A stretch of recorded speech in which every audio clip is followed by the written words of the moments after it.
one-stop shop for great wrestling. It's the WrestleCopia Podcast Network.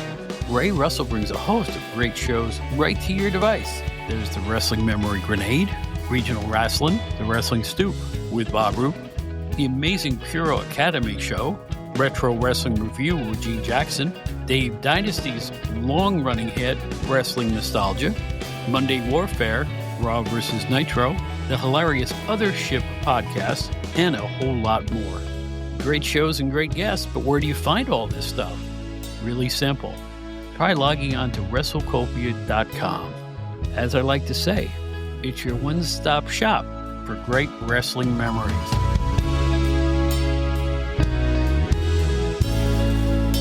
Hello, everybody, and welcome back to the Outdated Wrestling Hour Special Edition, the top 50 wrestlers of the 1960s, with a couple of real wrestling experts here. We got Steve Gennarelli and Tony Richards. But you know what? I think they left 10 prominent wrestlers off of the list. And I want to give the 10 that I think should have been on the list. Number 1, the Batman with 2 T's. Number 2, Hard-Boiled Haggerty. Number 3, Hurricane Hunt. Number 4, Jack Ostermiller. Number 5, Jolly Charlie. Number 6, Jim Haney. Number 7, Tinker Todd. Number 8, Gordo Chihuahua. Number 9, Willie Bath. And number 10, TNT Napolitan. You can look him up. No, I mean it. It's the Outdated Wrestling Hour. At least I didn't mention Spaceman Frank Hickey again.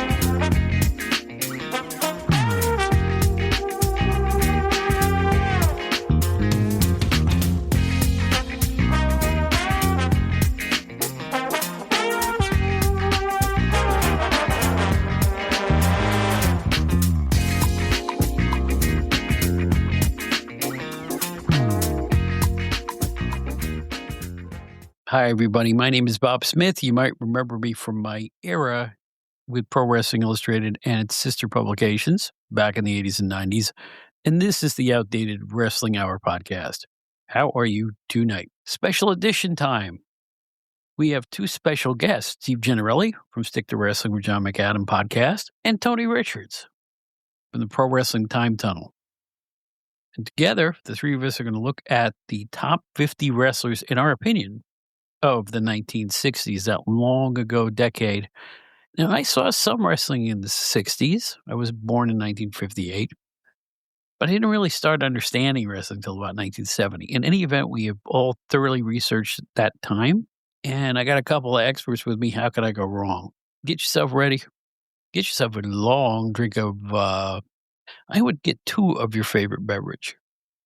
Ovaltine, or maybe 2 Shasta Diet Orange, a couple of beers.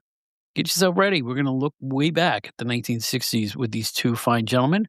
Don't you go anywhere. We'll be right back. Just a couple of seconds.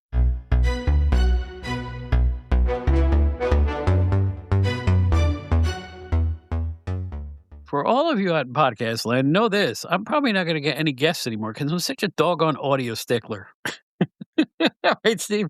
It's like I had trouble getting this file to start properly, but now we're rocking and rolling, and now we're going to go back to the 1960s. Steve Gennarelli, Tony Richards, what an all-star group, and we're going to look back at what we're going to consider our top 50 wrestlers of the 1960s. Yes, it's another list show, which to date ranks as our most popular Outdated Wrestling Hour podcast that we put out. But first, let me welcome the guest in earnest. It's Tony Richards. How are you? Hey, Bob. Hey, Steve. Glad to be here. And of course, our returning guest, the 5-timer, he's got the red jacket and everything else. It's Steve Gennarelli, who's becoming a semi-regular on the show. Steve, welcome back. Well, it's great to be back, and this is the first time I've been on your show with Tony Richards, and I want to give him acknowledgement because he was recently awarded. He'll be awarded this summer a special award, the Jim Melby Award from the Tragos Thesz Hall of Fame in Waterloo, Iowa, which is the highest award that a journalist or historian could receive. So, congratulations, and well deserved, to say the very least. Well, thank you, Steve. I really appreciate that. And I'm just happy to be here today with you and Bob to go back to the fabulous 1960s. So this should be a fun show. I'm such an old timer, Steve. It's the James C. Melby Award. Get it right. Right, right. What was I thinking of? And for when you address me, sir, it's Robert C. Smith. So come now.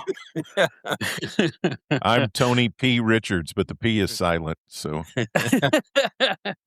Okay, now let's get down to brass tacks here. When it comes to the 1960s, yes, I recall as a little child in short pants looking at wrestling, not knowing what it was from the 1960s, and I knew who a few of the people were, but I never took it seriously until 1970. Tony, did you ever see anything from the 60s when you were a little chap? You're a little uh, bit young, right? yeah, I started as a fan in 1972, Bob, and I was 9 at the time. And I only have anecdotal stories from my father and my grandfather about things before that. I don't even remember seeing film clips on television. All the film clips I saw for wrestling were just cards that had happened that week in the various towns in the territory. Everything that I've learned about the 1960s, I've had to go back and kind of dig out for myself. Mhm. Every now and then in a wrestling magazine, they'd run a previous feature that had run before, or they'd come out with a best of magazine and you'd get some of that. But other than that, no, I didn't really get much exposure to it. But I've had a lot of fun going back and learning about it. Now, Steve, since you're only 29, was this hard for you to come up with the list from the 60s or what? I will say that the one resource I probably used more than anything else was two other historians, Dave Meltzer, of course, from The Observer, and Matt Farmer, who was a former worker in the ring, and he's become a historian.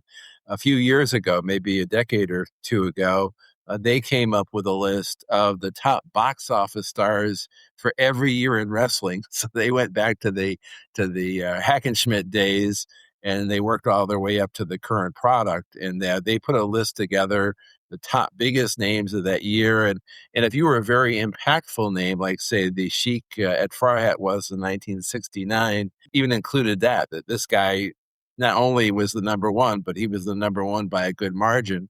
So I put those kind of facts I put at the top of my list, but I also wanted to reward the workers and the good work rate and stuff like that too. So putting this list together was kind of a challenge of you want to reward the box office guys, but you also want to acknowledge the guys who could really put on a good product in the ring. And of course, there were some other factors involved too. So it's a lot to put a list like this together. Well, Tony and I talked about our respective, efforts in putting it together. For me, it was hard in several ways. First of all, there were some awesome wrestlers who stuck to tag teams a lot in the 1960s. How can you leave Al Costello off a list like this? He's one of the all-time greats. There's no question about it. But I'm trying to figure out how do you put, does that mean you have to put Roy Heffernan in too and stuff like that? It was very, very tough to try to figure out who to put on and who to leave off, especially since we're only doing 50 this time out. The other factor was just the research itself. I have a lot of old books and things like that. And there's some internet sites I found helpful. But you know what I found most surprising? The top 20 on my list, in my mind's eye, just writing the names down, turned out to be just about accurate. So maybe all those wrestling magazines I read all those years ago really did help. Yeah, I went back and I tried to assign some importance to various territories. Some Right. territories were more important than others. Some had bigger towns than others. Some had bigger buildings than others. I also was not totally satisfied with Dave and Matt's list on the box office. So I went back and tried to actually calculate the attendance for the top 10 people on my list to make sure I had them in the right order. And then I also went back and calculated the number of title defenses because the top 4 on my list were all world champions. So I wanted to make sure I knew exactly how many title defenses they had during the 1960s. And finally, I'll just say that I got over the pain of not adding tag team guys to this list when I realized that just takes away Bob having another show. So Oh, yeah. so I decided that made me feel so much better about leaving some people off the list like Al Costello and Harley Race and some people like that, because I thought, well, this will just give Bob opportunity to come back and do another program. Tony, if you want to come back, you just say so. You don't have to. Well, of course I want to come back. I Yeah, love right. it. I love it Right. here. I love your Okay, home, Bob. that's great. I'll have to make coffee next time. But in all seriousness, the other factor too here was, well, I went through our 3 lists. I believe I have 4 or 5 wrestlers that neither of you guys have on my list, which I found to be a little surprising, including a couple that I think that when you hear the names, you'll go, "Oh yeah." I think there's a couple of territories that kind of get short shrift in the eyes of history. They are included on this list, so it'll be interesting to see how close we all are. This is going to be fun. It also soothed my pain when I realized that you guys decided to make this list half of what you've done in your previous list. And I got a ton of guys that made the top 100, but not the top 50. And I bet a lot of the people that you have that I don't have, Bob, probably would be on my top 100 for sure. By the way, I found I'm not going to name the website, but there's a website that does list what they consider to be the top 200 of each decade, and it is so wrong. It's not even close. I don't know if you guys have seen this list. Do you know what I'm talking? Tony's. It's not close. It's like an AI hodgepodge of names from the era, and it had nothing to do with actual achievement, accomplishments, or championships. There's a lot of that going around. In the AI era, we're going to get a lot more of it too.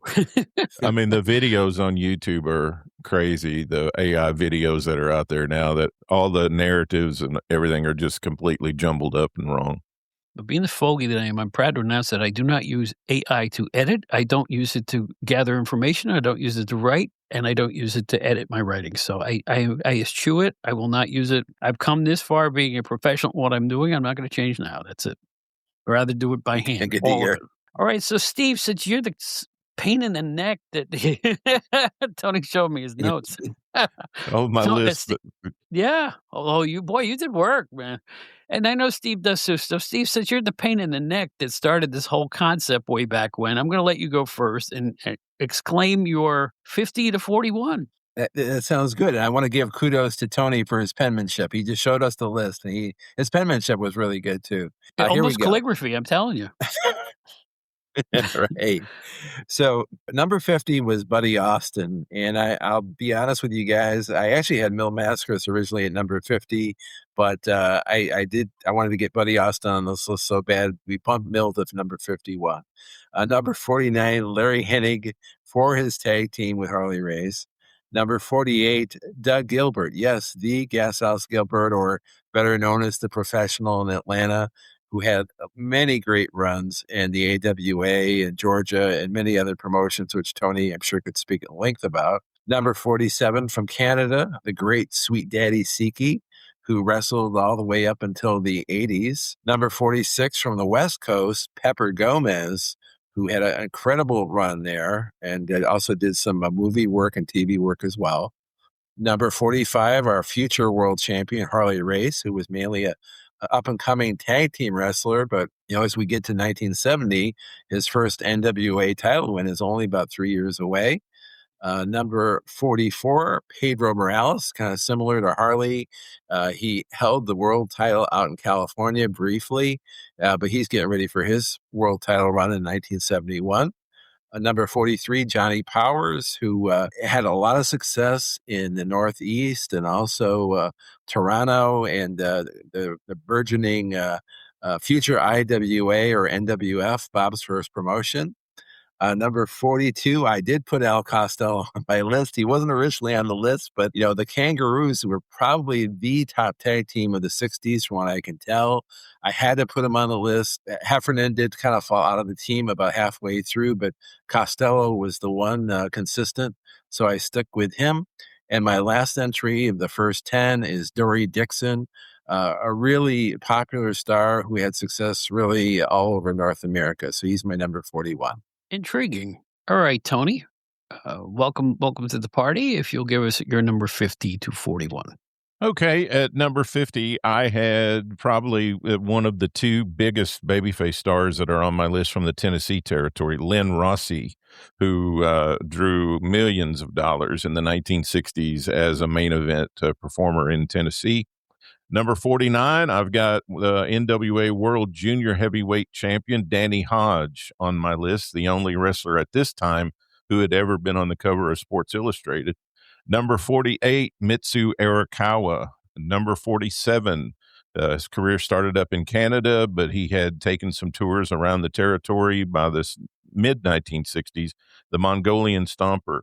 Number 46, I've got the young up and comer Nick Bockwinkel. Number 45, I have the guy who started out in West Texas. He was an All American from Iowa, Bob Geigel, who bought into the Central States territory and was a main event wrestler there through the 60s.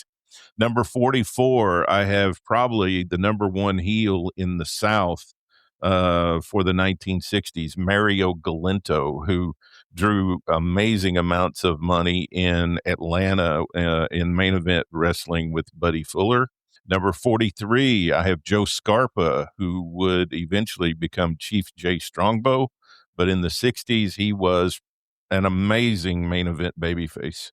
Number 42, I have a young developing heel named Ron Reed, who would eventually become Buddy Colt, who was a tremendous wrestler, probably would have been an NWA world champion if his career hadn't ended in 1975 in a plane crash.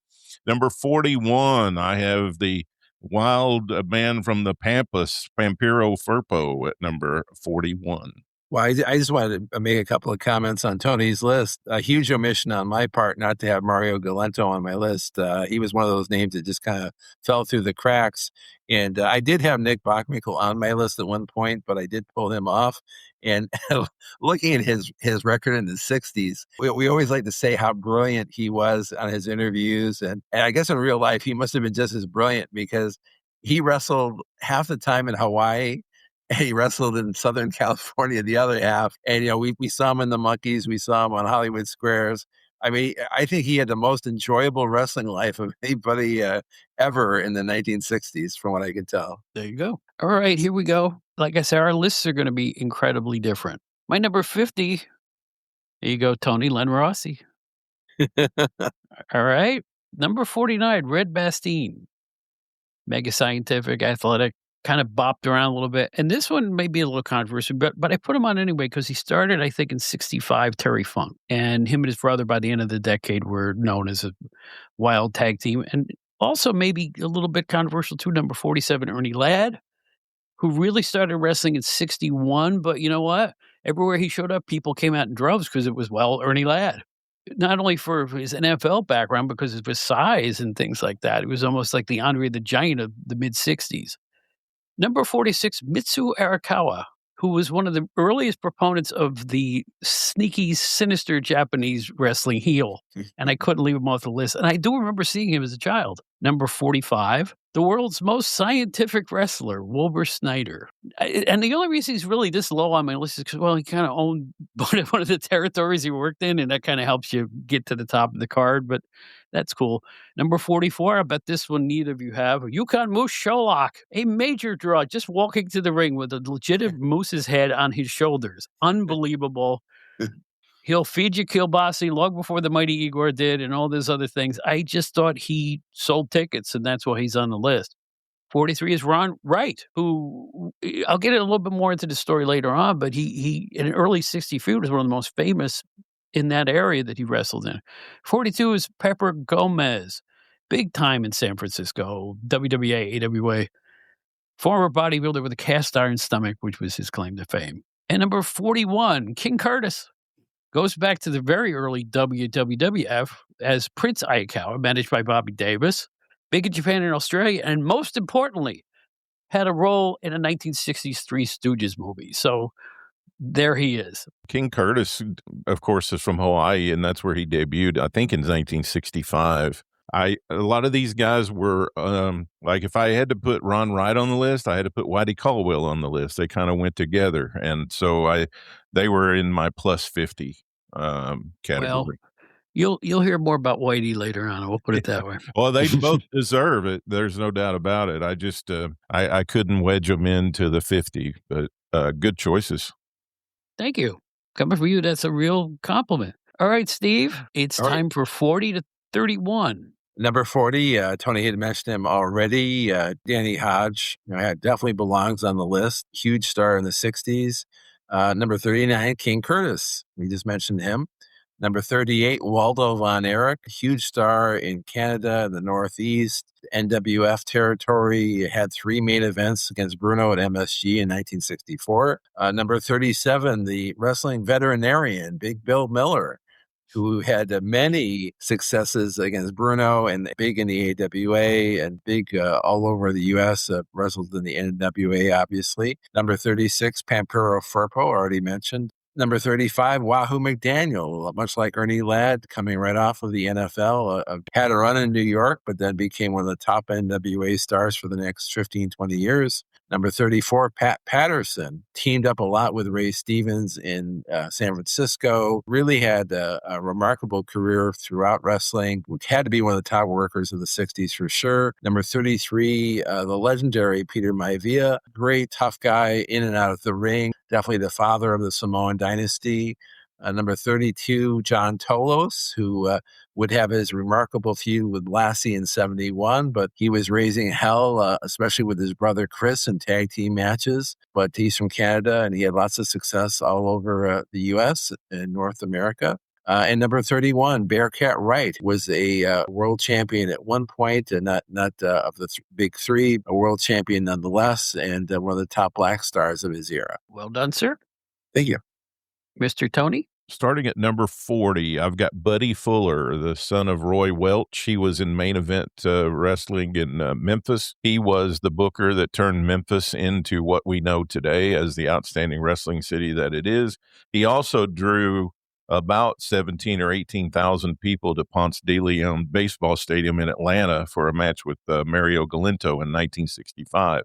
So I've got Buddy at number 40. Number 39 is Wahoo McDaniel, who is from Midland, Texas, and of course had a great career out there in the 60s in West Texas, and is coming on the scene until he would finally come up to have his big feud in Houston with Johnny Valentine. Number 38, I've got the original model for Andre the Giant in the 60s, Haystacks Calhoun.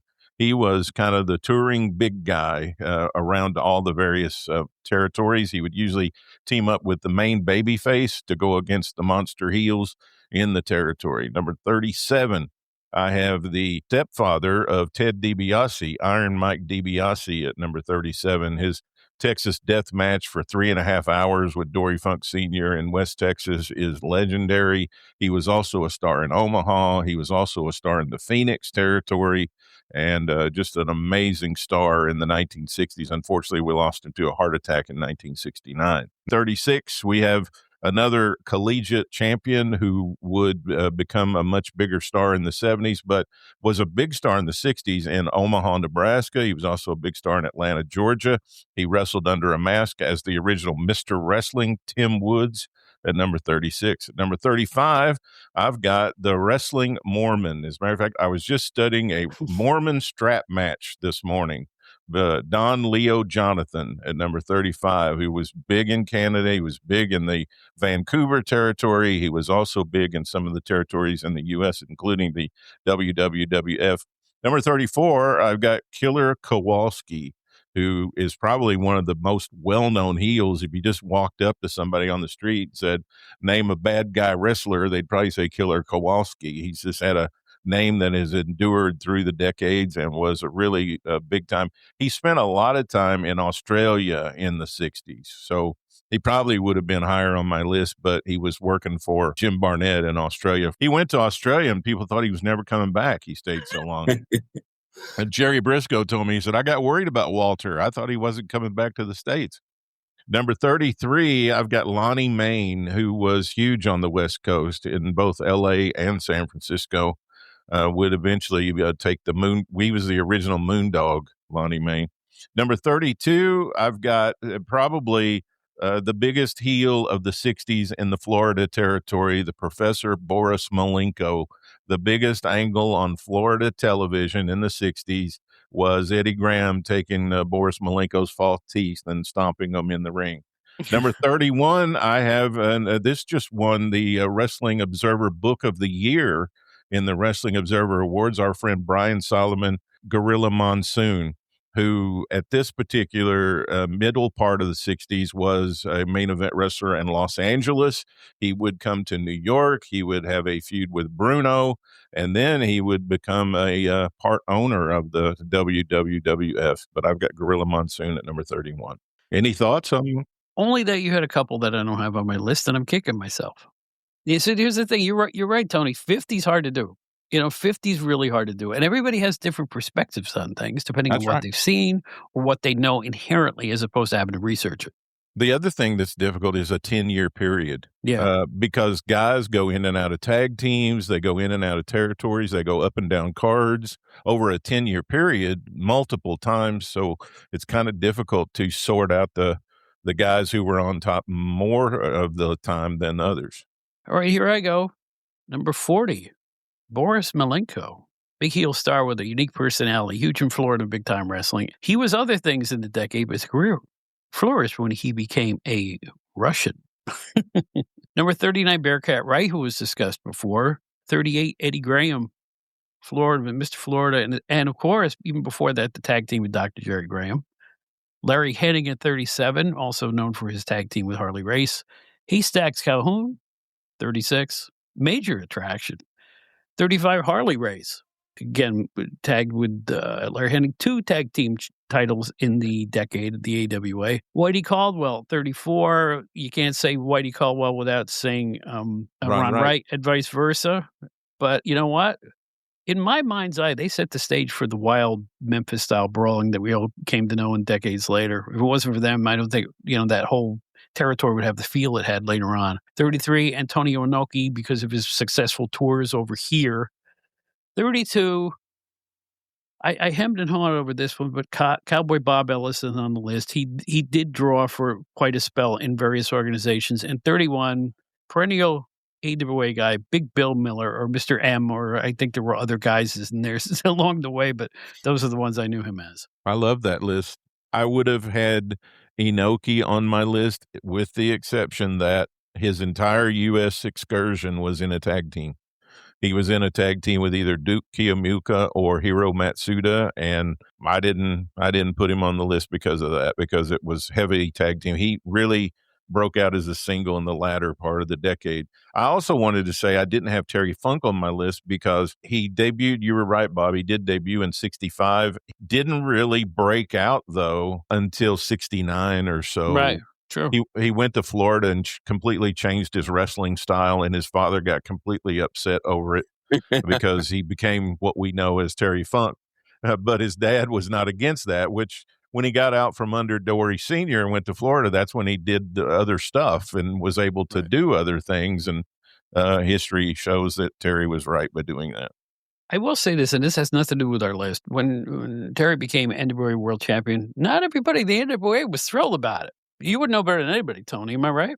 Yeah, that's right. And part of that was because he was not a Sam Muchnick picked champion. He was the first champion not picked basically by Sam, who was not on that committee that year, because Sam retired in 75. Fritz von Erich became president of the National Wrestling Alliance in 76. Dory Jr. basically lobbied the committee and swung the votes to get Terry voted in. Eddie Graham, Jim Barnett, Jim Crockett Jr., they all wanted Harley Race. Dory Jr. gave an impassionate speech, and he got the votes from Bob Geigel and from Mike LaBelle, and Fritz was the tiebreaker.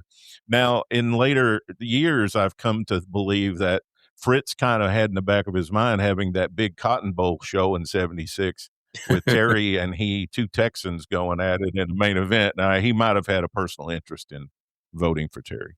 But Fritz owed Dory Sr. a lot. I mean, he brought Fritz in 61 in West Texas and made him a star. So there was a lot of ties between the Von Erichs and the Funks. Steve, are you ready to honor us with your next 10? Absolutely. Number 30, yes, the great Malenko. So he's on all three of our lists. I will say, because I live here in Tampa, Florida, I was working for a certain company a dozen years ago, and my manager, who was a really great guy, and he wasn't really into wrestling, but when he found out I was into wrestling, he mentioned the angle, like the angle that Tony had just referenced, about the teeth being broken by Eddie Graham. From what I gather from living in Tampa, he's not the only one that remembers that angle. I think a lot of people, especially the older people, remember that, and it's become a legendary angle. So moving right along, 29, I have Jackie Fargo. 28, Ernie Ladd. 27, Haystacks Calhoun. 26, Cowboy Bob Ellis.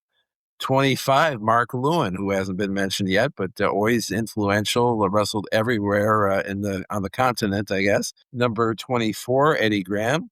Number 23, the Destroyer, who also Dick Beyer. I think in the AWA, he had another guys. Was it Mr. X, I believe? And 22, Don Leo Jonathan. And 21, more for his work rate than anything else, Red Bastien, who Gorilla Monsoon had on his list of top 10 wrestlers that came out in 1979. There you are. Mr. Tony. Number 30, I've got Wilbur Snyder, who was mentioned before as a co-owner of the WWA in Indianapolis, but he also wrestled on top in Los Angeles before the WWA was formed in Indianapolis area. So I had Wilbur at number 30, the world's most scientific wrestler. Number 29, Reggie Lisowski, the Crusher, who was an AWA World Heavyweight Champion. And the intermittent amount of time that he and the Bruiser, Dick the Bruiser, tagged together was very intermittent and sporadic. Even though they're one of the more famous tag teams, they really didn't spend a lot of time tag teaming for one long stretch. It would just be for just a month or two or a couple of months at a time. So I thought they both qualified for my list. Number 28, I've got Dory Funk Jr., who debuted in 1963. Spent a lot of time for Jim Barnett in Australia in the mid-'60s, but became a certified main eventer and, of course, was voted to be NWA World Champion at the 1968 convention. Number 27, I've got Dr. Bill Miller, discussed before. Number 26, I got the Big Cat, Ernie Ladd, who's already been mentioned. 25, I got Cowboy Bob Ellis. He was a major star, especially the first half of the 60s. On top, drew hundreds of thousands of dollars or sold hundreds of $1,000 tickets, millions of dollars for the Jim Barnett, Johnny Doyle promotion. That was kind of the first national promotion from 60 to 64. I've got number 24, Pedro Morales, who was a WWA World Champion in Los Angeles and was a huge draw in the 60s, both in California and in Texas and in Georgia. Number 23, I got the big cowboy from Oklahoma, Bill Watts, who was a main event star both in New York against Bruno, but also in San Francisco in the last half of the 60s. 23 or 22, I've got Pat O'Connor, former NWA World Champion. And at 21, I've got his guy. He wrestled at Comiskey Park to draw the largest gate for the 1960s, Buddy Rogers. There you are. All right. My number 30, Cowboy Bill Watts, consistent contender during the decade. One of the bigger stars never to hold one of the big three world titles, I think. If you really think about it, everybody knew who he was. He wrestled everywhere. He was up for discussion at the 68 convention when Dory Jr. got the title. Bill Watts was one of the people they considered. Wow. Okay. 29, and I haven't heard on this one, but I kept seeing his name mentioned, and I kept seeing him headlining on clips, so I had to put him in here. Whipper Billy Watson, even though he was older than the son, and he started in the 30s. Phenomenal. He worked into the 70s at least. An incredible career. The historian Greg Oliver famously ranked him number one as Canada's all-time wrestler on his list. There you go. And that's primarily why he made the list at that spot, because he was still drawing fans into Canada. 28 is Killer Kowalski. Everything a wrestling bad guy should be. Memorable tag team with Monsoon. Then they captured the U.S. tag team championship in the WWF in that day. And he scored title bouts with Sammartino and more all over the world, Australia and everywhere else. Killer Kowalski is just one of the all-time greats.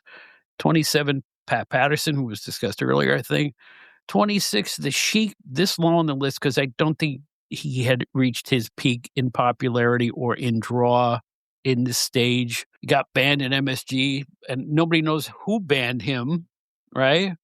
After 69 match where, an elderly fan was injured and a cameraman's camera got smashed and the crowd got into a frenzy, and he simply learned how to cause pandemonium wherever he went.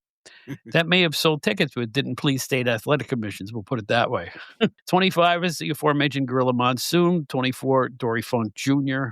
23, Dr. Jerry Graham, big on the East Coast, long-time contender for the world title. Eddie and Jerry sold at MSG often as a main event tag team. He had a lot of NWA sanctioned tag team championships in the decade with people like Eddie Graham and Luke Graham, Bulldog Brower. And who can forget the Golden Grahams?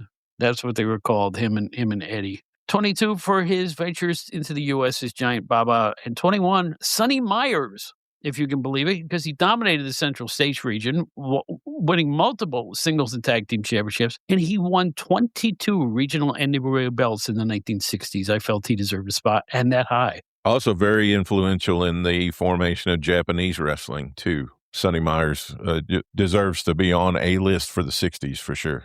Good. There you go. All right, Steve, we go round and round. We're going from 20. We're making good time here. we're almost to the end, but number 20, I have Antonina Rocca, who didn't wrestle that much in the decade of the 60s, but at the very beginning of the 60s was right in your top 2 or 3 most important people in wrestling, along with Buddy Rogers and Lou Thesz. Number 19, Gorilla Monsoon. Number 18, The Crusher from Milwaukee, Reggie Lasowski. Number 17, Edouard Carpentier, one of the all-time great flying stars. Number 16, Cowboy Bill Watts, who I felt deserved to be pretty high considering all of his accomplishments. Number 15, Dory Jr., who was one of the great NWA champions and began his long run in the late 1960s. Number 14, Killer Kowalski, who is definitely inspiration for Bob's favorite current wrestler, Gunther. And number 13, the great Pat O'Connor, who was a longtime NWA champion and remained very active, especially in St. Louis, all the way into the 1980s. Number 12, Ed Farhat, the Sheik. Brian did such a remarkable job with his book, and got to be on the top 5 of anybody's list of the most interesting characters, most unique characters in wrestling history. 12, I have Mad Dog Vachon, who had incredible box office in both the AWA and in Montreal and other areas too. And lastly, number 11, Bobo Brazil, who was oftentimes the number 2 babyface in the Worldwide Wrestling Federation and had great success throughout the NWA territories as well. Well done. Thank you. Mr. Richards. Number 20, I've got Dory Funk Sr., who primarily wrestled in West Texas, but he wrestled almost every big star of the decade who came to West Texas. Vern Gagne, Fritz von Erich, they all came there, and most of the times he lost, but he would usually win in the end. Dory Funk Sr., who used Roy Rogers as his inspirational hero. Number 19, I've got Freddie Blassie, who was huge in Los Angeles in the 1960s. Number 18, I've got Edouard Carpentier, who's already been mentioned. Of course, it doesn't really apply to the 60s, but he was as sort of an NWA world champion in the late 50s and was still main eventing St. Louis in the 70s. So, I mean, the guy was in amazing shape, looked good, drew a lot of money. Number 17, I got the Destroyer, Dick Beyer, who had a run in the late 60s in the AWA. Steve mentioned earlier, Dr. X under a mask. At number 16, I've got the guy who basically built the foundation for Florida Championship Wrestling, Eddie Graham, who from 1960 until 1969, that was the Eddie Graham era, almost the entire decade of the 60s, where he main evented. He spent some time in a tag team with Sam Steamboat, but most of the decade, he was the top babyface in Florida. Speaking of top babyfaces, at number 15, I've got Jackie Fargo, who drew millions and millions and millions of dollars in the Tennessee territory as a main event wrestler.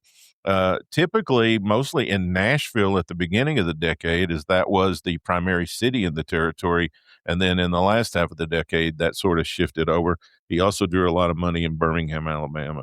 Number 14, I've got Bobo Brazil. Wrestled a lot in Detroit, a lot in Indianapolis. He wrestled some in the WWF. Number 13, I have the Sheik, who was a main event star in almost all the territories. 1964, he bought the Detroit territory from Jim Barnett as he was exiting the United States. And so he pretty much used himself a lot on top, both in Detroit. He was also became the booker for Toronto. So I got the Sheik at number 13. Number 12, I have, he was primarily in the 60s on top in Los Angeles, Pat Patterson. And at number 11, I have Johnny Valentine. Boy, what a bunch of legends on that 10 there. Amazing. All right. At 20, I have Jackie Fargo. Memphis, baby. Constant NWA regional tag team titles and won 24 regional titles during the decade. 19, Dick the Bruiser. We all know about the Bruiser Crusher tag team we talked about before. And he also had a short reign as a world champion in 1966. This one might surprise you. Mad Dog Vachon at 18. You know, the tag team with Butcher Vachon, they won the 80-way world title. But as a single in the 60s, he won 6 AWA world titles. People just think of him as the roughhouser, but nobody thinks of him as a champion, but he was. Was a great wrestler. Yes, absolutely. Former collegiate champion, too. And he sold tickets, too. No question about it. He scared you into buying those $8 ringside seats. Number 17, Antonino Rocca winding down, but I will put it to you that he still sold tickets, too, even at his advanced age. I really think he was still a draw until he decided not to wrestle anymore. 16, I've got Fritz Von Erich for obvious reasons. 15, the aforementioned Johnny Valentine. And number 14, a guy, well, my dad used to talk about him a lot, Mark Lewin. From Buffalo, was a star in that region in the early 60s when he worked what was then called NWA Capital Wrestling around the early part of the decade. Then the WWF formed. He was huge there, especially in tag team wrestling. In the 60s, he wrestled all over the U.S. States and Canada as a handsome babyface main eventer. Worked Florida, L.A., Texas, Houston, Dallas, you name it. Another vagabond who never won a world title, but I insist he sold tickets and was very popular. And he always worked somewhere. Number 13, the Destroyer once again. Okay. By the way, did anybody ever look more imposing than the Destroyer with his mask on? I got to tell you, they used to scare me in the wrestling magazines when I was a wee tadpole. 12 was Crusher Lisowski, 2 AWA world titles in 1963 and another in 1965. And of course, we all know about the tag team. Number 11, one of the best wrestlers you will ever see, Ric Flair's hero, Ray Stevens, perennial contender for NWA and AWA world titles. NWA U.S. Championship 9 times. NWA World Tag Team twice with Pat Patterson, once in the AWA. Feud with Pepper Gomez in the 60s. Bombs away, baby. Bombs away. Great job, Bob. Great job. All right. Speaking of great jobs, Steve. All right. We're down to the top 10s. Okay. Can you believe it went this fast? I will say before we start, take your time on this. This is what the people want to hear. Who we individually came up with the top 10 wrestlers of the whole decade. And Steve, the pressure's on you. Have a sip of that drink, get your shoulders rubbed. Let's go. Let's see what you got here. Okay. And I will say this for those that missed out on the first couple of shows. The way that we typically do this is that we'll kind of go round robin on. We'll just start with 10. We'll do the 3 of us, then we'll do 9. We'll do the 3 of us, and we'll just work our way up to number 1. Yeah, my number 10, just to kick it off, is the legendary Buddy Rogers. And he didn't wrestle a ton in the 1960s because of health reasons. But what he did in that brief time from 60 to 63, I demerited him. I took him down the list because he missed a lot of years in the 60s. But what he did was so impactful, he could have been much higher on my list. And Tony, what's your number 10? By the way, if we were doing the 1950s, I would have Buddy Rogers at number 2 on that list. So I mean, he had a strong 1950s. But yeah, it's only because of that 63 deal where he had heart issues and things like that. I had him lower. Number 10, I was conflicted about this, but I felt this is the only one that I felt obligated to put on the list. And I put Ricky Dozan at number 10 because of the amazing amount of influence that he only wrestled the first few years of the 60s before he was murdered, but his influence echoed throughout the entire rest of the decade with Baba and Inoki and the JWA and all. I mean, he laid the foundation in the early part of the 60s that just exploded before the decade was over. So probably for some of his accomplishments besides being an in-ring performer, but I just felt I had to put him in there on the list at number 10. That's a good pick. I agree. Mine was higher than your guys, my number 10, and I'm going to stick with it. Edouard Carpentier. I just feel one of the most scientific and popular wrestlers in Canada history, just about as every bit as popular when he forayed down here. He won the WWE World title twice, as well as the organization's tag team titles 4 times with Ernie Ladd in the 60s. Star in upstate New York area, Buffalo and other organizations. Again, the main titles were in Canadian wrestling, but he was a big attraction and always a special thing. When he used to come to the WWF, it was like we've got Edouard Carpentier. It was like this great Canadian star, all scientific, soft-spoken in an era where being scientific and soft-spoken meant something. And I just thought he was a big-time wrestler. Yeah, that's another great pick. I agree. I mean, I think he was a huge star in the 1960s. If you want, like, just a thought about that, he always drew better in St. Louis than Bruno did. Yeah, absolutely true. That's right. Mm-hmm. I mean, people forget about that time when Bruno in the 70s started teaming with Dick the Bruiser, and it didn't mean that much in Indianapolis. For some reason, Bruno did not get over all that well in that organization. You remember that, Tony, right? Yeah. And in St. Louis, I was just having this discussion with somebody the other day. I mean, Mushnick would draw 10, 11, 12,000 people consistently, and then he put a true St. Louis hero, Dick Murdoch, in a main event with Bruno, and they drew 4,000.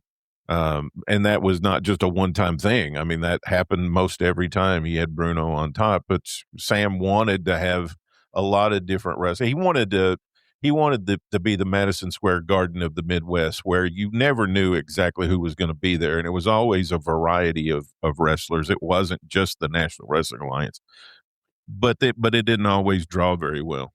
Well, there's the thing: if you took champion Dory Funk Jr. and put him in the WWF as Dory Funk Jr., I bet he wouldn't have gone over that well. No, he was too white bread. Well, it just didn't have. Yeah, he just didn't. That wasn't their fans' guy. You know, and probably never would be, and even in the mid 70s, I mean, when the WWF was a National Wrestling Alliance member in the programs for Madison Square Garden, they would put Jack Briscoe's picture in there as the world champion and Bruno in as the WWF champion. That's not to say Jack Briscoe would have drawn better at Madison Square Garden because he wasn't their guy. Bruno was their guy. Exactly right. That's all that is. Briscoe knocked it out of the park in St. Louis every single time he was there, so just to fit different geographic preferences for people. Mm-hmm. All right, Steve-O, number 9. Number 9, I think both of you fellas mentioned him already on your list, but I put Fred Blassie there. As it was mentioned, a huge draw in California, also big in Atlanta, was really beloved in Atlanta. And had a big run with Bruno in 64 in New York. And, he's one of the all-time great heels. He was wrestling for probably 30 years up to the 1960s and would continue wrestling into the mid-70s. So he's on my list. All right. Tony? Number 9, I have the reason I have him here was because of San Francisco. And most times a new promoter would go into a territory and go up against the NWA territory and lose. The only time I can think of in the 1960s where that wasn't true was in San Francisco. Joe Malkowitz was the established NWA promoter in San Francisco. Roy Shire went in there and faced him down in a promotional war, and he used Ray Stevens as his lead babyface. And Ray Stevens is the reason Roy Shire became the San Francisco promoter. He was that good and that fantastic. And I wish to goodness we had a lot of tape of him, which we do not. But Just a fantastic wrestler. And I had to put him in my top 10 just for his accomplishments in the 60s. Can't argue with that in the least. I had him at 11, so he just barely didn't make mine. But you know what? Now that I look at it again, I could have easily shoved him into the top 10. He's that good. He was amazing. He really was. All right, this is time for my number 9. Is that right? Yes, sir. This is probably the most controversial pick in terms of where it's placed here. But of all the wrestlers we're naming, this man's name may be mentioned more today than even the bigger stars we're talking about. It's Danny Hodge. All Okay. right? To this day, considered one of the greatest light heavyweight wrestlers of all time, referred to constantly, Oklahoma legend, 6-time NWA World Junior Heavyweight Champion during the decade, at the time when people considered that a very big deal. The NWA took light heavyweights much more seriously than I know the WWF did at that point. Mike Pappas never got past the middle card rung, but I think a lot of people took Danny Hodge very, very seriously. One of the greatest people ever to lace up a pair of boots. The name is just so legendary to me. I think he's a top 10 all time guy. Well, there again, if we had been doing 100, I would have had a lot of those guys in. I would have had Angelo Savoldi in. I would have had Hiro Matsuda in. Those were all great NWA World Junior Heavyweight Champions. And in the 1950s and 60s, in the Midwest and in the South, the junior heavyweights was where it was. I mean, all the regional titles typically were junior heavyweight. I mean, in Tennessee, the title was the Southern Junior Heavyweight Champion. In Texas, it was the Southwest Junior Heavyweight Champion. That was why Dory Funk Sr. went west, was to get away from the heavyweights in Ohio and get with the junior heavyweights because they were faster. They were doing what we thought were really fast high spots in the 1960s. Nothing like today, but back then that was fast moving, fast action type wrestling with the junior heavyweights. And Danny Hodge definitely was the king of those. No question about it. All right. Number 8 for Steve Gennarelli. And I'll just add about Danny Hodge. For those that don't know, he was in a major car accident in 1970, and that's what cut his career short, unfortunately. But my number 8 is the legendary Fritz von Erich. He was one of the largest competitors. I mean, just a huge guy, a hated villain. I mean, he was a very impressive wrestling star before he took on the persona of Fritz von Erich, the Nazi or German or whatever you want to call him. But he just remained a huge wrestling star. I know he retired in the 80s, but I know as of the late 70s, he was still a major NWA star. So he's my number 8. Mr. Richards?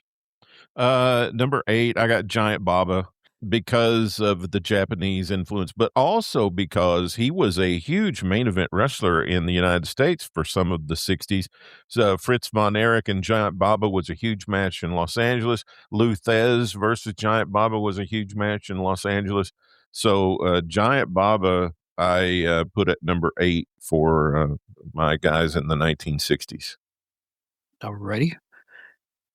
With me, your pencil neck geek, it's number 8, Fred Blassie. WWA Los Angeles champion multiple times. Also regional NWA headliner as well. Main evented everywhere. One of the most ultra-violent wrestlers of that decade. But I will say this. This is just a kind of a caveat to this pick. The Pacific Coast Heavyweight title in the East, as well as Bobo Brazil's U.S. Championship in the WWF, phony titles. I'm sorry. I don't care. They would just show up with these belts when they didn't win them anywhere, and they were champions coming into the WWF as a promotional tactic. Sort of like the All Asiatic Championship with Gorilla Monsoon when he was 40. Right? I mean, I don't know what to say other than fake titles. Seriously. Do you agree with that, Tony? I mean, they just kind of showed up and they threw those belts on them. Oh, I mean, sure. I mean, we in the Tennessee territory, Nick Goulas kept titles in his closet, and just gave them to guys and said, "You're going to Tupelo, Mississippi tonight, and you're going to be the so and so and so tag team champions," and a lot of times gave him a bodysuit and a mask to go with it, and going, "You're going to be the Dominoes tonight," So There you go. and you won these titles in Kansas City, There you are. and yeah, I mean, a lot of that stuff went on.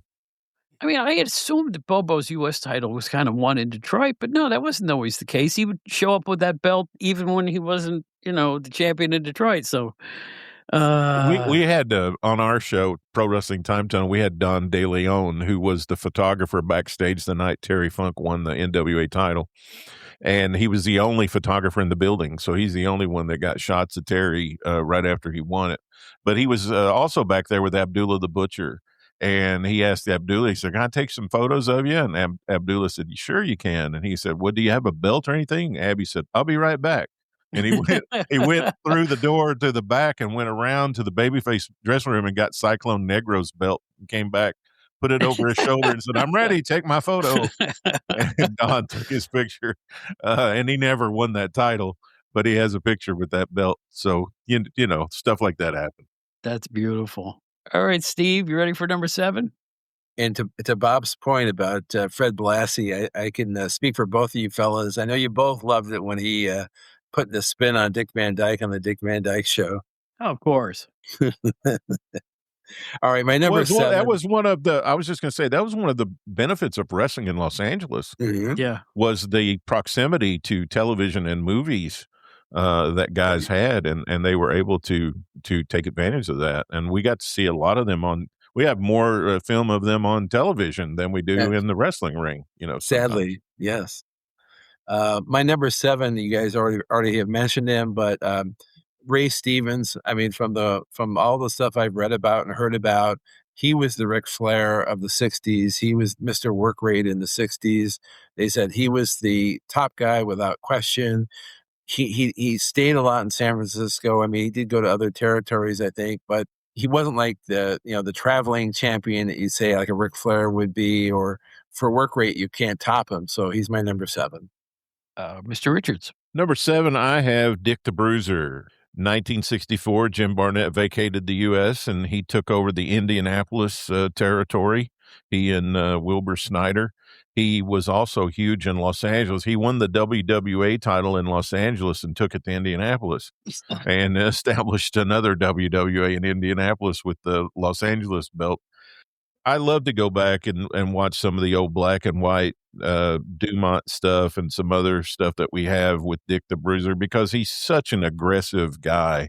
And, so much of the videotape that we have of him in the 80s clouds our bias and thinking that he's this slow, lumbering brawler. But in the 60s and in the 50s, he just was on fire with huge energy and gasoline and just hit the ring like a firestorm, but didn't just brawl, he wrestled. And I just love Dick the Bruiser in that era, so I have him at number 7. Tony, I'll tell you what, there are some old tapes floating around from the 60s of the Crusher Bruiser tag team. They were the road warriors of their era. Yeah. Frighteningly rough. They really were rough and tough. Well, some of those even early 70s ones with Dusty and Dick Murdoch and the Bruiser and the Crusher. I mean, Dusty's in there moving like you've never seen him move before, like in the early 70s. See, we forget that those guys were young at one point. That's right. My number 7, for aforementioned reasons, I won't belabor this, is Buddy Rogers, who in the decade at the very tippy beginning of it was both the NWA and WWF World Champion before, like I say, the health reasons forced him away from the ring. So we'll go to number 6 with Steve Gennarelli.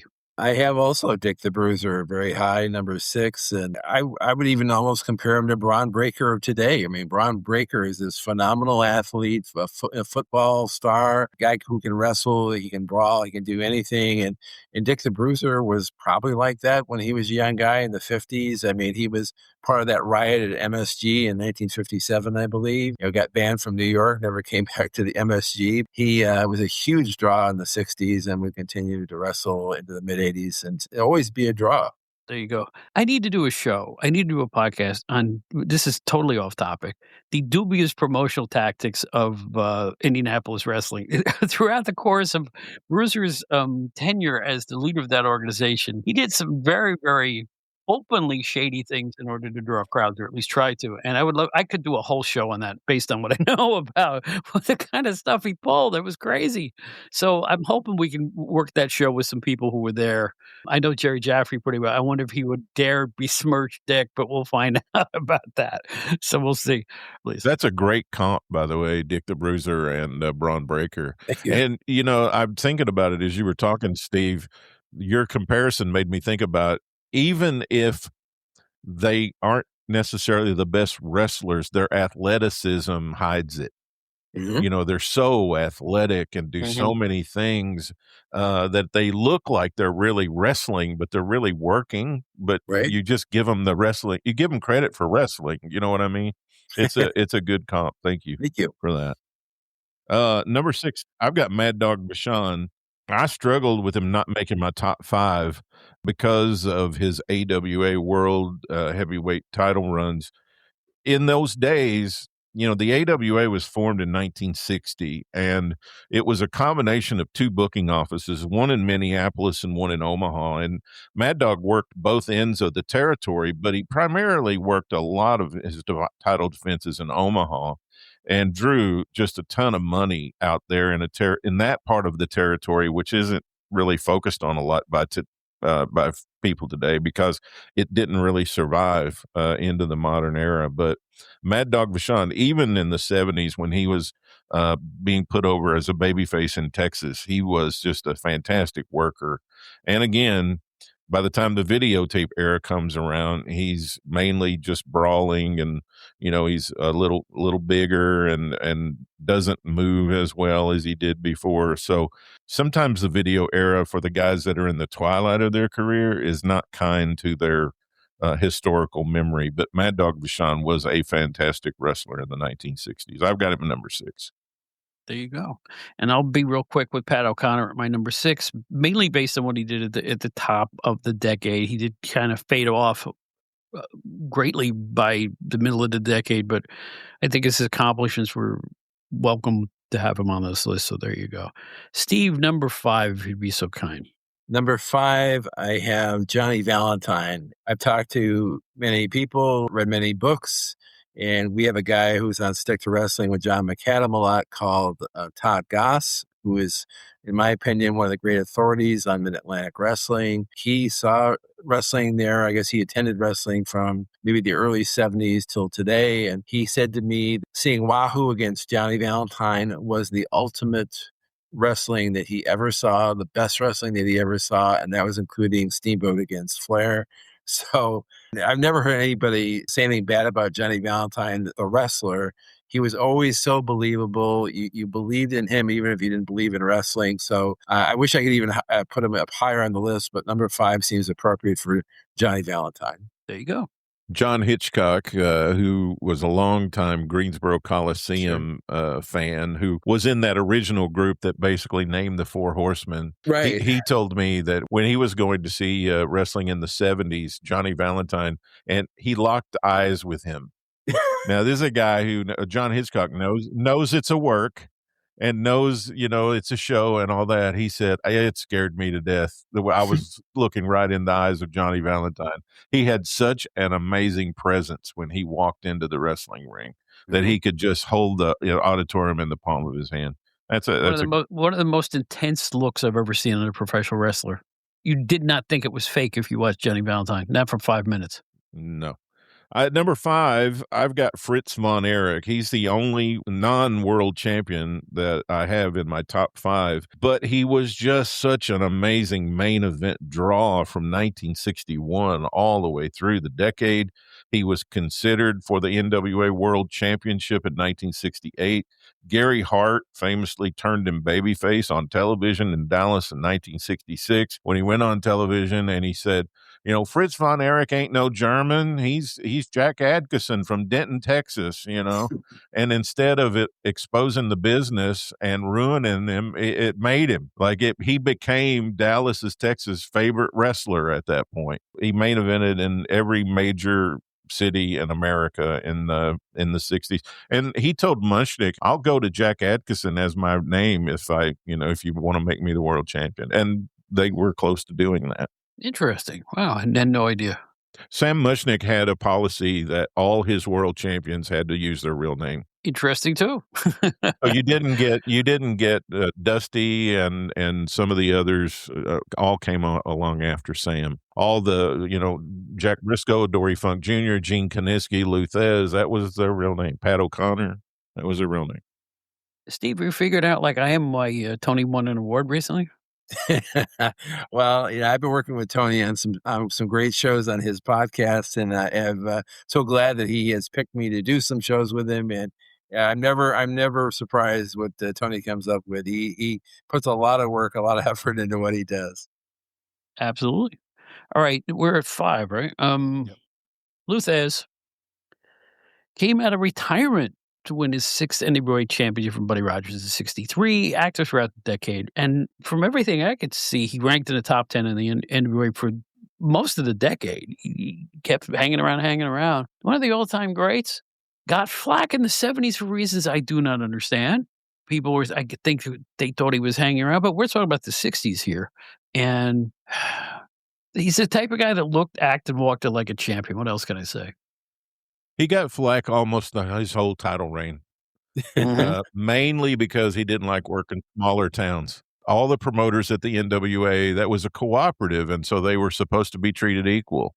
And Lou didn't like working the smaller towns. He liked working the top 10, 15 towns in the United States and constantly complained about having to go to what he called the tank towns. He was always a controversial figure for sure. Didn't he also have kind of a fiat against gimmicky villains? Oh, yeah. Yeah. And would not allow women wrestlers on his cards. Jeez. Yeah, Okay. he would not allow any gimmick wrestlers, women, little people, any of that. Lou Thesz was the consummate wrestler's wrestler, and he said this is about wrestling, and we're this is a men's deal. When I asked Now Tony, he did wrestle on cards. He did wrestle on cards with those folks later on when he was not the champion. But when he was the champion, like you said, he always carried himself in a certain way, and he knew that the card was going to represent him since he was on top and he was associated with it. He held it to a very high standard. I wanted to ask a question. Yeah. I think the thing that Ric Flair gets accused of a lot is he spent way too much time making even the job guys look great. So he's in the ring with, we'll just say, Gene Ligon. Rick wins the match in the end, but he makes Ligon look like $1 million. Would it be safe to say, Tony, that Lou Thesz was the opposite of that? Like, let's say Lou Thesz goes up to Seattle or goes up to Portland and he's wrestling Tony Bourne, or he's wrestling a local in Portland. He wasn't the kind of a guy that he's making the other guy look like $1 million and then he wins at the end just by hook or by crook.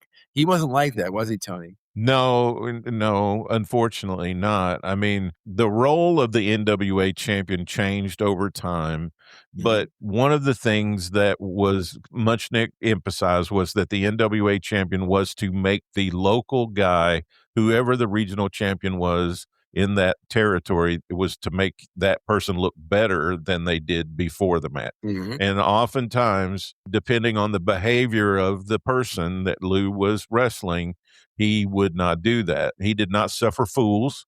He didn't like any shenanigans, any gaga. And most of the NWA champions did not like lazy wrestlers. I mean, Jack Briscoe was notorious. If he was in the ring with somebody and they just laid on the mat, I mean, he would just shoot on them, and say, you're either going to get your butt up, we're going to have a match, or I'm just going to beat you right here. It's hard to really pinpoint the different reasons why, but Lou would not put up with a lot of stuff. And there were other people. George Gordienko comes to mind, who Lou Thesz said, I wish that guy would have had a run with the world title, and would always work a great match with him and make him look better than Thesz. So it just depended on Lou's attitude toward the person. But there were times where, and that's the one thing I've got as a criticism against Lou, is there were times where the guy did not draw well after Lou left because Lou made him look like he shouldn't have been in the ring with him. That's a very interesting insight. All right, Steve. My number 4 is Gene Kiniski. He was one of the great NWA champions of the 1960s. Tony had on Stephen Verrier on his show recently. I know Brian Solomon had him on his show this past week. Gene Kiniski, sadly, is one of those almost forgotten characters because it's been so many years, but important wrestler, wrestled in New York, wrestled all over the world, and just has success everywhere he went.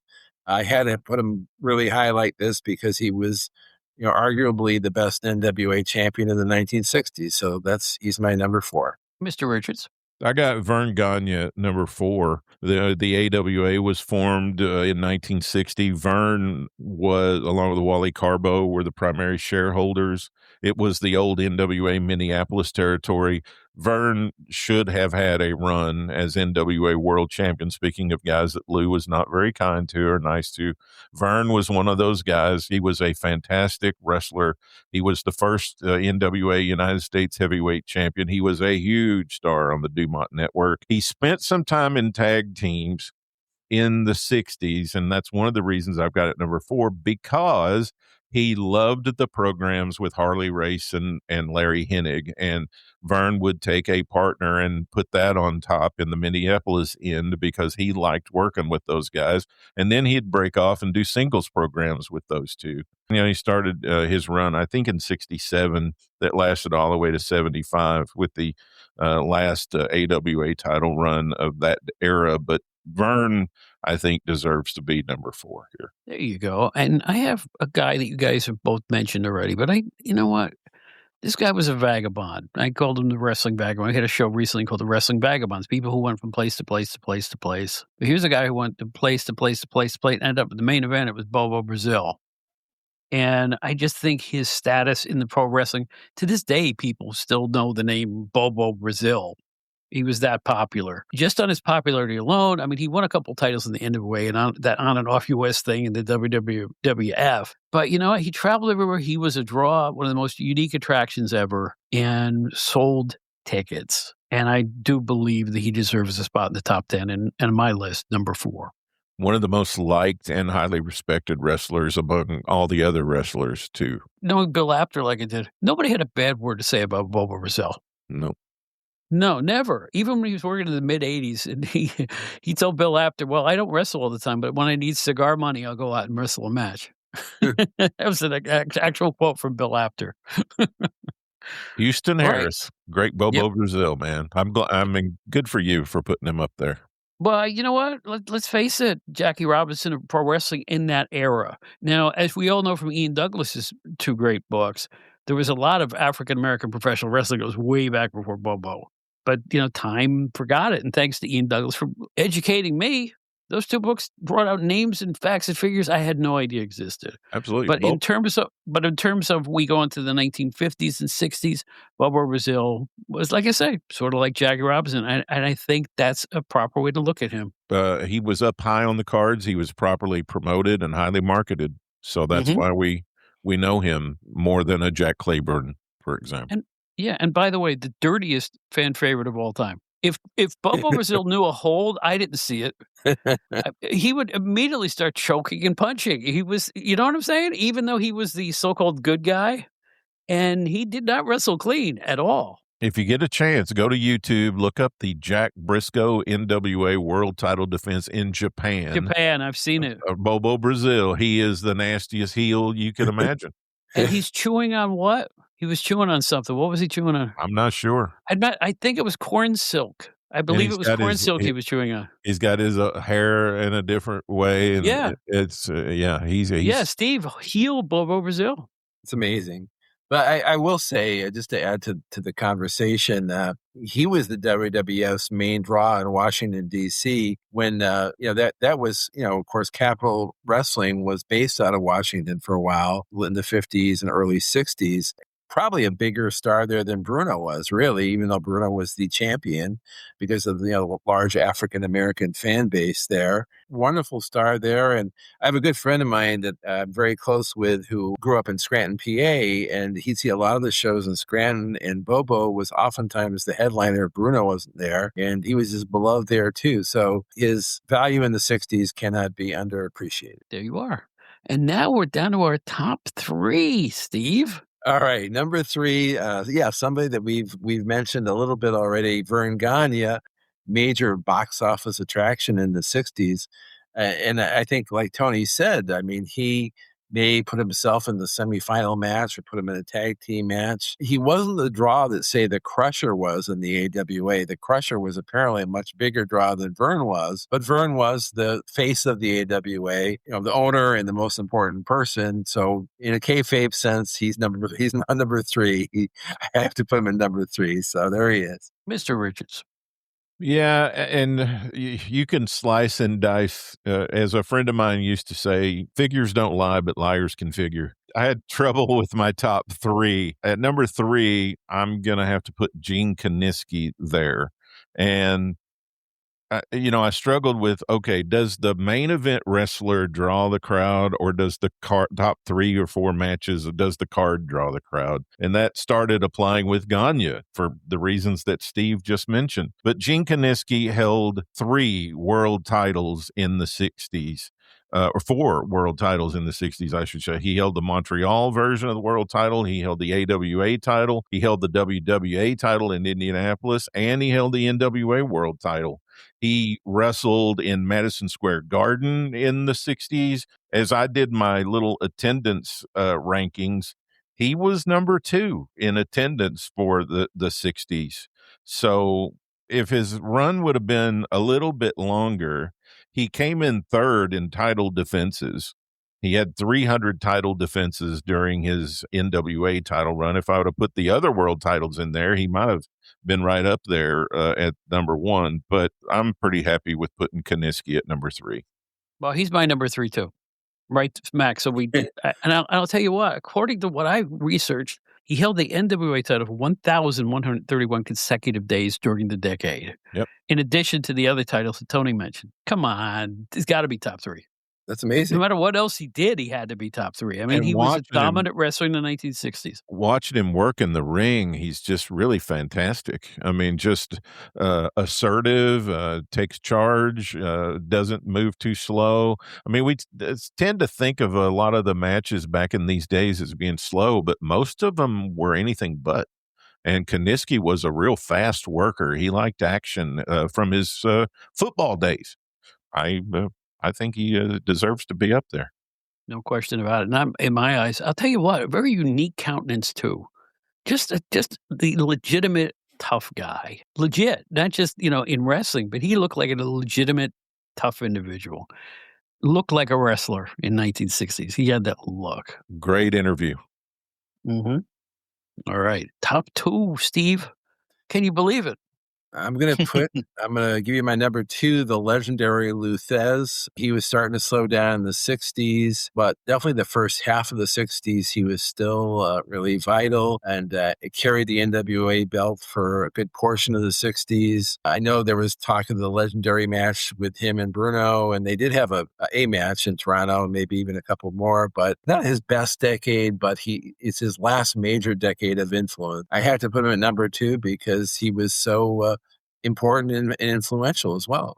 Mr. Richards. I'll have to do a lot of explaining on these 2, but my number 2 is Bruno Sammartino. And I have a couple of reasons for putting him there. One, he was in his 20s in the 60s and pretty inexperienced as a guy working on top. He did reach number 1 in my sort of scratchings around on attendance, but not by a lot. It was, when you start thinking about the 2 different business models, the business model of the Northeast, which, the WWF didn't even come along until 1963. So it automatically lost 7 years in the decade as far as attendance figures to look at.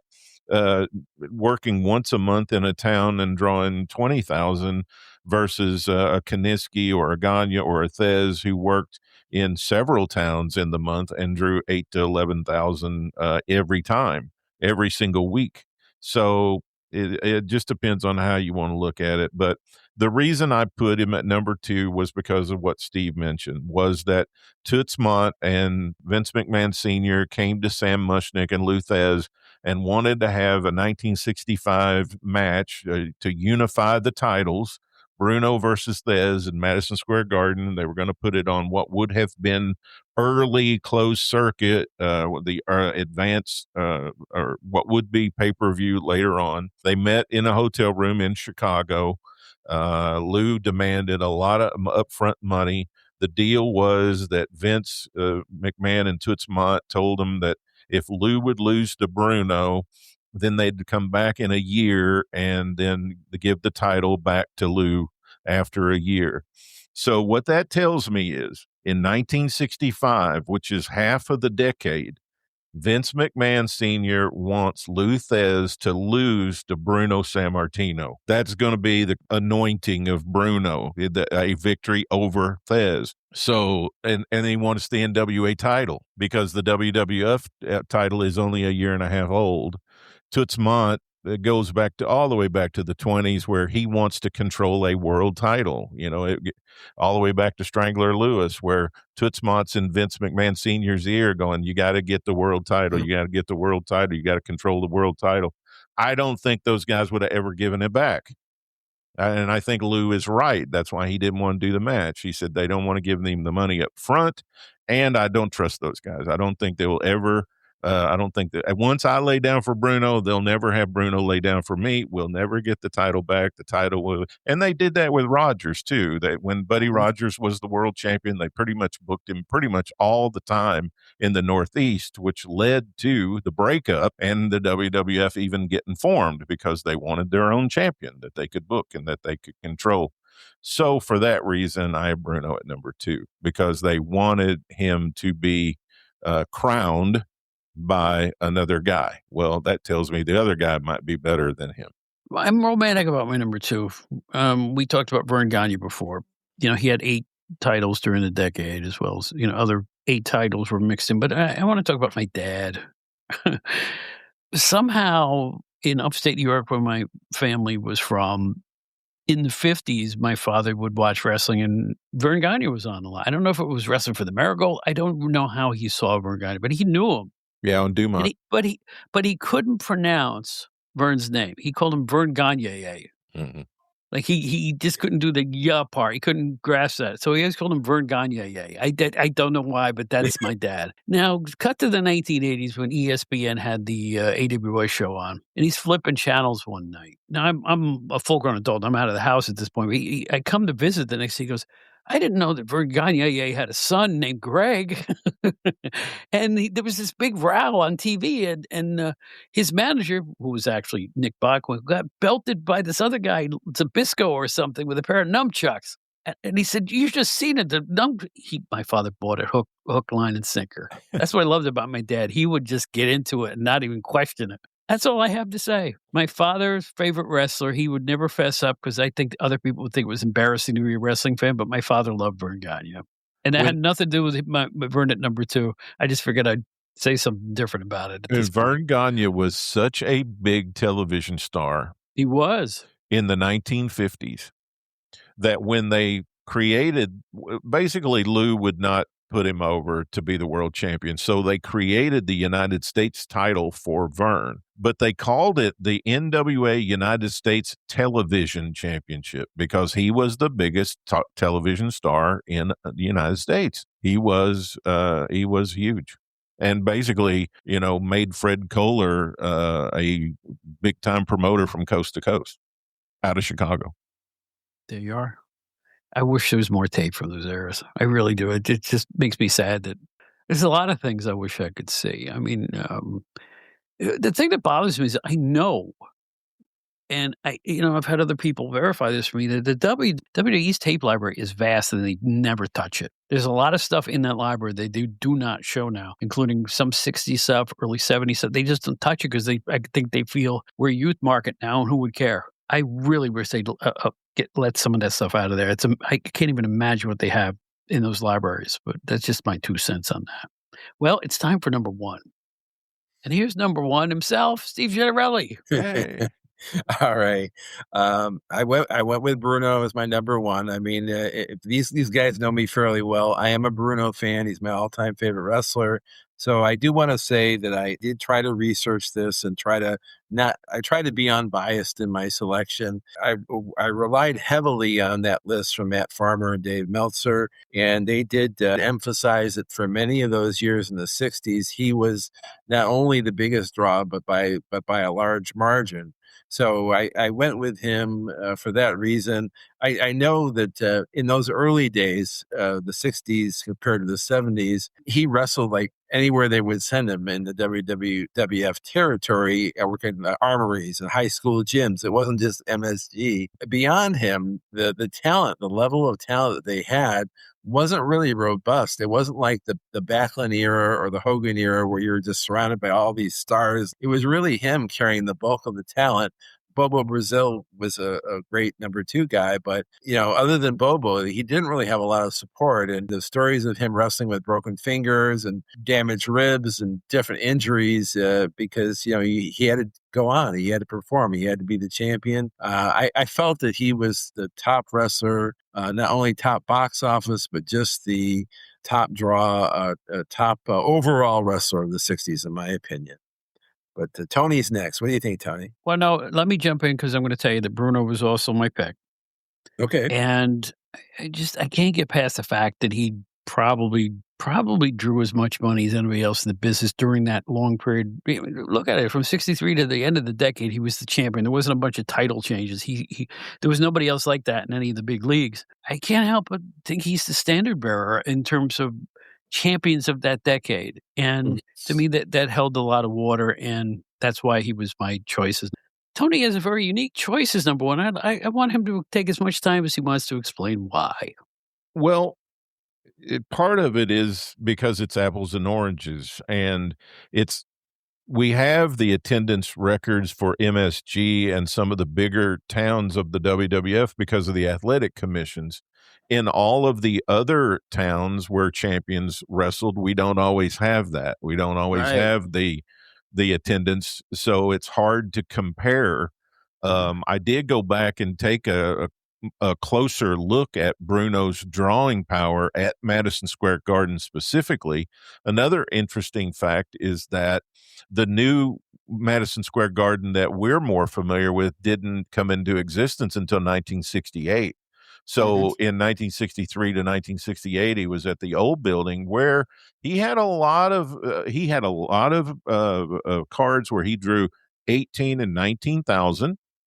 He had a lot of them where he drew 9,000 and 10,000 on average, and several of those in a row.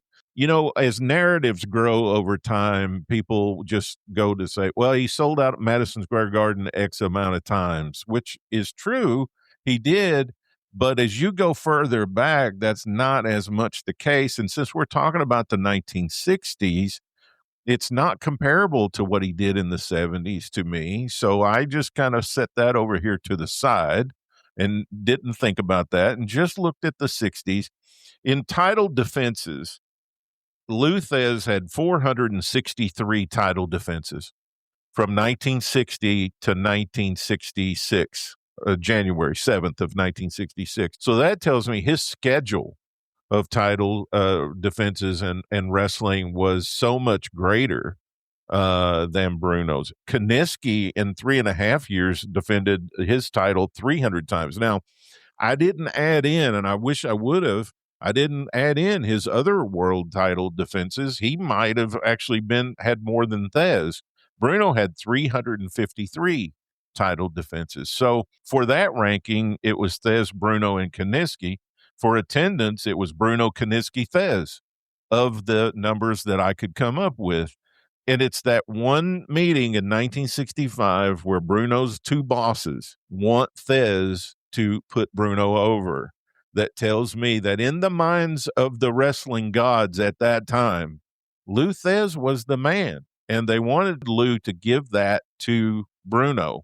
And that match never happened. So to me, that means Thesz continued being that guy all the way through the rest of the decade. He also created the NWA International title after he lost the world title, and he went on a world tour defending that, which a lot of people in Japan considered just as prestigious as the NWA title. So, for all of those reasons, it's a convoluted explanation, but for all of those reasons, I had Lou Thesz as number one.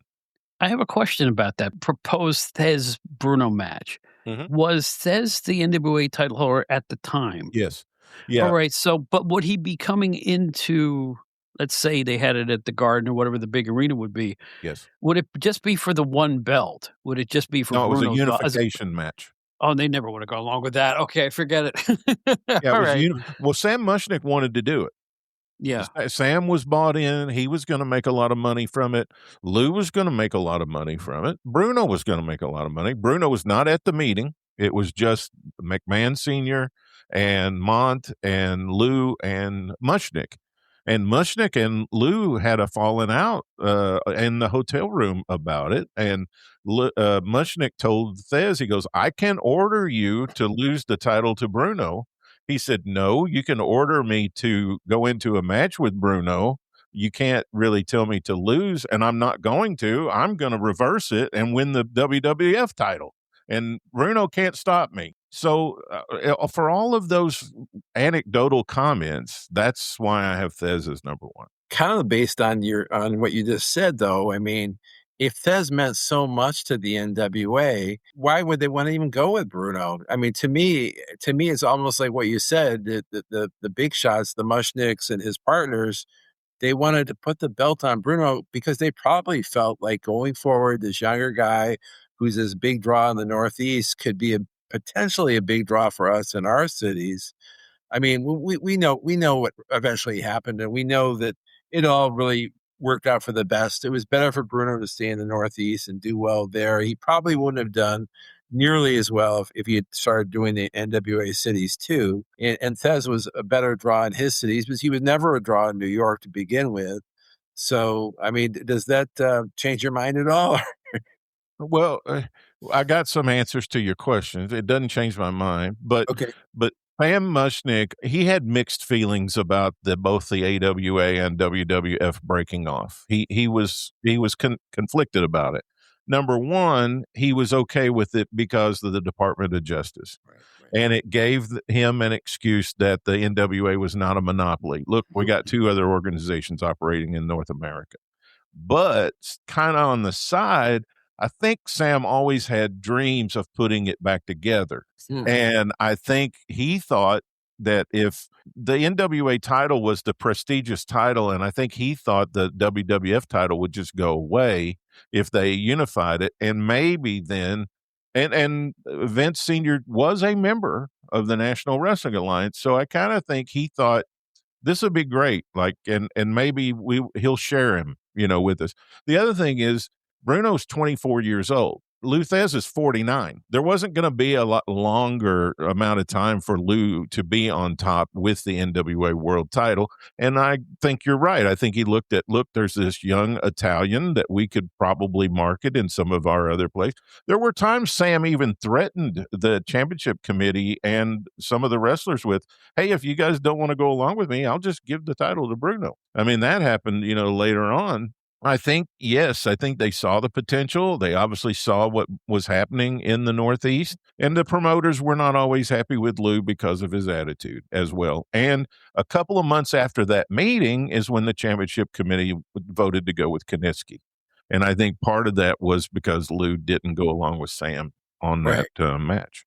But it still doesn't change my mind about him being the greatest. But good questions. Those are things I played in my mind lots of times. Well, now I have to go and play with statistics because what we're going to do is you guys will not hear it immediately, but I take all of our 3 top 50s and use the Steve Gennarelli ranking system to come up with a combined 1 to 50, which you will hear when the show comes out. Wow. And I want to thank you guys for doing this. This is always a blast. I always learn something, particularly with you two guys. So I appreciate it. Tony, tell the fine folk where they can find you. The Pro Wrestling Time Tunnel. You can find my writing in the Substack, Pro Wrestling Time Tunnel. I also do a podcast that drops every Wednesday morning, early in the early morning hours, as Bob would say. And that comes out every single week, and it's called the Pro Wrestling Time Tunnel. And Mr. Gennarelli is on quite often discussing the WWF and the WF. I usually call it the 3WF, but he's usually on our shows when we talk about that federation. And Steve, you do other things too, don't you? So yes, when I'm not on Tony's show, I'm doing my guest shots there. I'm on the Stick to Wrestling with John McAdam show, and we really do a heavy focus on 80s wrestling, and I do the WWF shows. He's finding some other great candidates to do some of the other territories, and that's how we're doing it. And it's always a lot of fun, but always great to be on your show, Bob. And this was a home run. I mean, I learned so much from the two of you.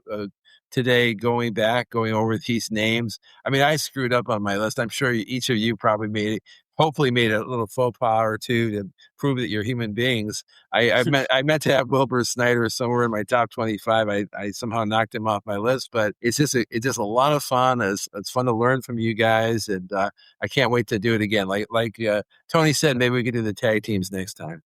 Listen, with you two guys in the studio with me, I'm the one wearing short pants here. I mean, it's like the beautiful part about old school wrestling is you can research it until the cows come home. There's always more to learn. Am I right, Tony? Absolutely. The people who are always learning are the ones who know that we don't know everything. You know, that's a smart way. The most brilliant people I know don't consider themselves brilliant. You know, have you ever noticed that? Like the people that you've known in your lifetime who do not put on airs about it are the smart ones, and the ones who do think that they're the smartest things since, the advent of the IBM computer don't know as much. They're putting out that list on the internet, It's always that way. I have known cashiers that are amongst the most brilliant people I know. It's like you just don't know until you talk to people. You know what I enjoyed about this show the most, though, is the fact that we all had different perspectives. And we all looked at it differently. And, we had a lot of similarities in our list. And also, there were several people, I had pain about leaving them off my top 50. Stu Hart.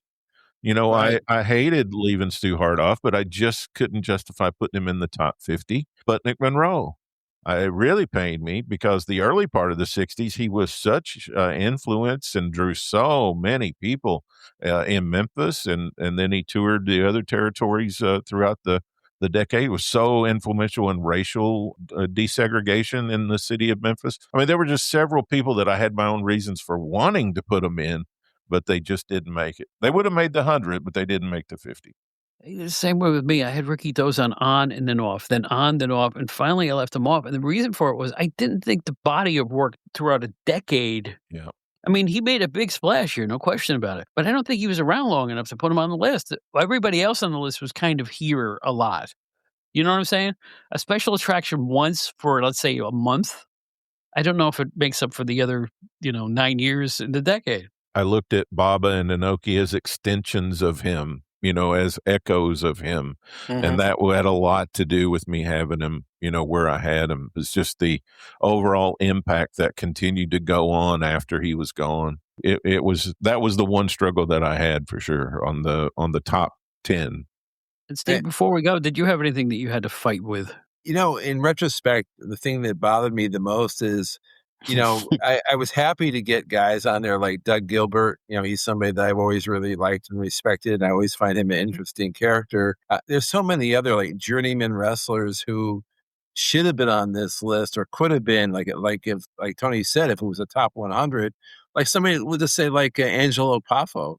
I mean, there's a name. He was big in the 50s. He was big in the 60s. He was even wrestling in the 70s, the early 80s. I mean, he should have been on a list like this, but you only have 50 spots and you have so much great talent. And, I mean, we've all talked about guys that we left off the list that just didn't find a place. I mean, you only have so many spots, unfortunately. Yep, that's true. Maybe we should have done 200. Well, listen, I'm the guy that wrote the first two PWI 500s, and let me tell you something. Just writing the names takes a long time. Absolutely. The other thing I would say, too, to Steve's point, is that in the wrestling business, the way a decade starts is nothing like the way it ends. Right. Absolutely. So 1960 to 1964 and 1967 to 1970 are completely different for the wrestling business. Gosh, yeah. Just as much as 1970 to 74, 1977 to 1980, 1980 to 1985 to 1985 to 1990 are completely different bookends of the spectrum. I always look at the John McAdam said this best. There is no relation to the wrestling in January 1980 and the wrestling in December 1989. Everything changed to such an extent. The promotional philosophies, everything. The way wrestling matches were, the lack of violence after a while, everything changed greatly. And I think to me that was wrestling's most changeable decade, the 80s, because it was two different things. Look at a wrestling magazine cover in 1975 and one in 1985. Right. 75 one would have 4 juice shots on the cover. One in 1985 had one of the Von Erichs just standing there.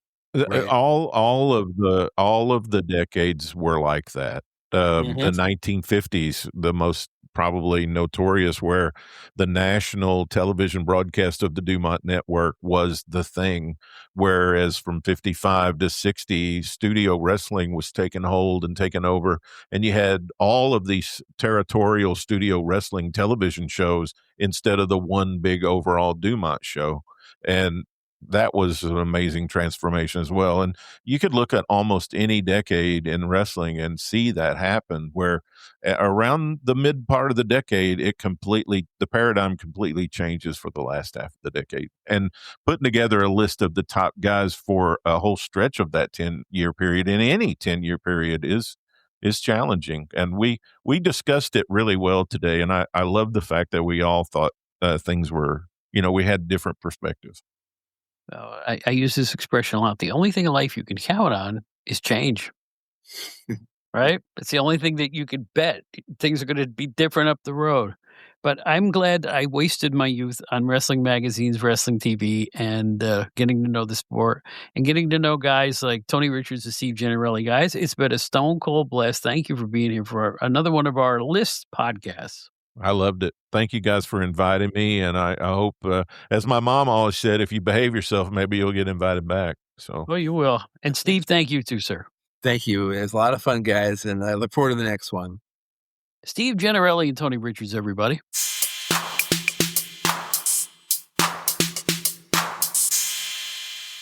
So you just heard Tony Richards and Steve Gennarelli and myself go through our list of what we consider the top wrestlers of the 1960s. And now we're going to put it together. And tabulating this one was tough. Picking out the wrestlers was tough enough, but this tabulation was even hard. This is the hardest for me anyway of all the ones we've done so far. It was just pretty daunting, and I'm hoping this is a pretty accurate list, just like our previous lists have been. Heaven knows we had a couple of experts in Steve and Tony. Our list of the top 50 wrestlers of the 1960s.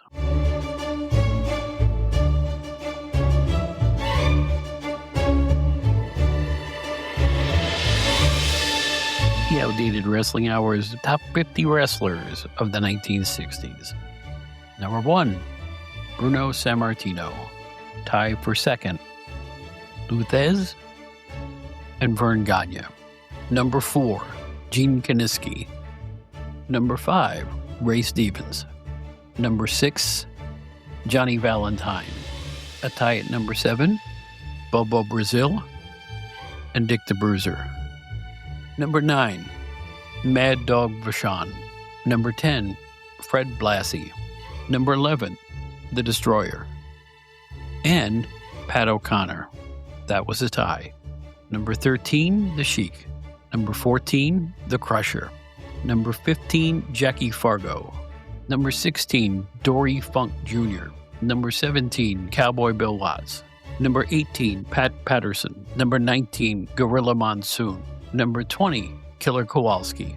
Number 21, Edouard Carpentier. Three-way tie at 22, Eddie Graham, Buddy Rogers, and Giant Baba. Number 25, Antonino Rocca. 26, Mark Lewin. 27, Big Bill Miller. 28, Ernie Ladd. 29, Haystacks Calhoun. 30, Professor Boris Malenko. 31, Danny Hodge. 32, Cowboy Bob Ellis. 33, Don Leo Jonathan. 34, Ricky Dozan. 35, Bearcat Wright. 36, Pedro Morales. 37, Sonny Myers. 38, Harley Race. Tie at 39, Dory Funk Sr.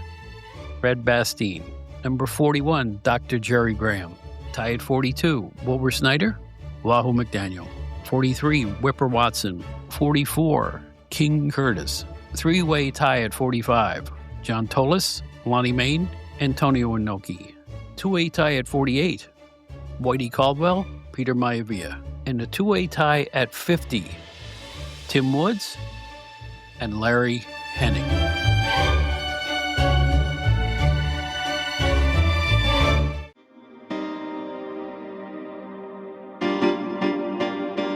Attention, Gen Xers! If you'd like to explore the era that appeals to you, look no further than GenerationXWire.com.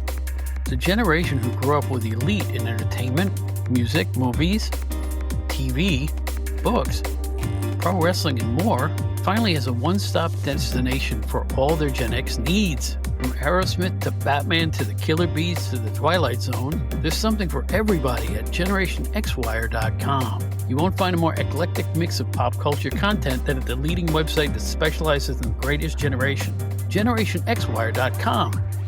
Check it out today.